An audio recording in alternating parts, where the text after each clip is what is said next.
हिंदू संघटनांच्या वतीने उद्या जालना जिल्हा बंदची हाक। हिंदू व्यापाऱ्याच्या दुकानावर झालेल्या भ्याड हल्ल्याच्या निषेधार्थ सकल हिंदू समाजाच्या वतीने बंदची हाक।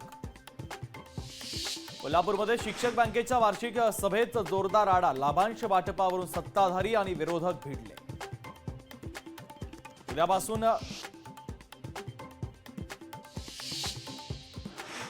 उद्यापासून 3 दिवस सप्तशृंगी देवीच्या गडावरील रस्ता बंद। सकाळी 7 ते दुपारी 12 वाजेपर्यंत गडावरील रस्ता वाहतुकीसाठी बंद। देशात जातनिहाय जनगणना होणं आवश्यक। रामदास आठवल्यांचं जातनिहाय जनगणनेच्या संदर्भात महत्त्वाचं वक्तव्य। नंदुरबार जिल्ह्यामध्ये राजकीय हालचालींना वेग। अबकी बार स्थानिक आमदार अशा घोषणा। विधानसभेच्या इच्छुक उमेदवारांची संवाद यात्रेला सुरुवात।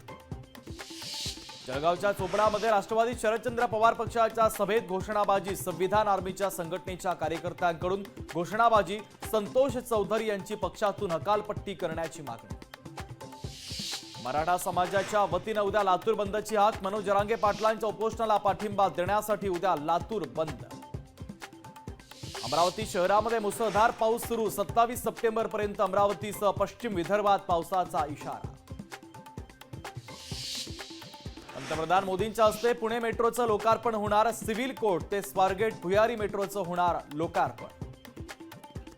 भाजपच्या जगदीश मुळीकांचं वडगाव शहरातील मतदारांना पत्र। विधानसभा निवडणुकीसाठी आशीर्वाद देण्याची घातली साथ। जालन्याचे खासदार कल्याण काळे यांनी घेतली मनोज जरांगे पाटलांची भेट। अंतरवाली सराटीमध्ये उपोषणाच्या स्थळी घेतली भेट। कल्याण काळे यांच्याकडनं जरांगे पाटलांच्या तब्येतीची विचारपूस।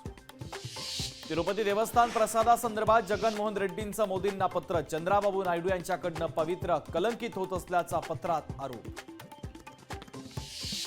भोसरी विधानसभेत महाविकास आघाडीमधील अंतर्गत वाद चव्हाट्यावर। तुतारीचा प्रचार न करण्याची शिवसेना। उद्धव बाळासाहेब ठाकरे पक्षाची भूमिका।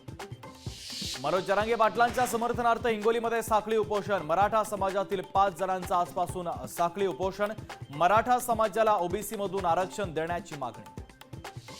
भारतावर घोंगावतंय नवं नैसर्गिक संकट। व्हिएतनाम नंतर आता यागी वादळाचा भारताला धोका। भारतापासून 3800 किमी अंतरावर प्रशांत महासागरात यागी वादळ।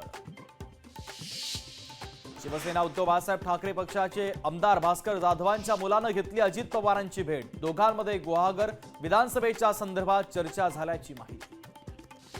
मुंबईतील शिवसेनेच्या जागेवर भाजपचा दावा। जोगेश्वरी विधानसभेसाठी माजी नगरसेविका उज्ज्वला मोडक इच्छुक। मोडक यांनी व्यक्त केली फडणवीस यांच्याकडे इच्छा।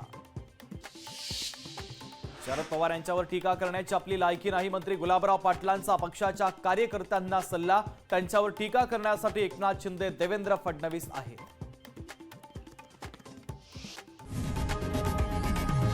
लोकशाही मराठी ऐका, पहा, जागरूक रहा।